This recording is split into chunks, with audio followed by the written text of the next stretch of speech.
కానలలో నా ఒంటి వాడవై తిరుగుచుంటివయ్యా, వకులను చేరితివయ్యా. వకుల మాతకు ముద్దు బిడ్డడవై గారాల పట్టివై మురిపముతోన పెరిగితివయ్యా. తనొక దినంబున పూదోటలోన ఆకాశరాజు తనయ శ్రీ పద్మావతి దేవిని గాంచి వలసి వలపించితివో మహానుభావా.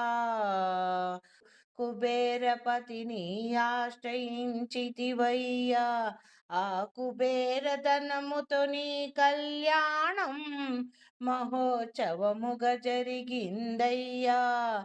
ఆనందమాయే ఆనందమాయే పరమానందమాయేనయ్యా.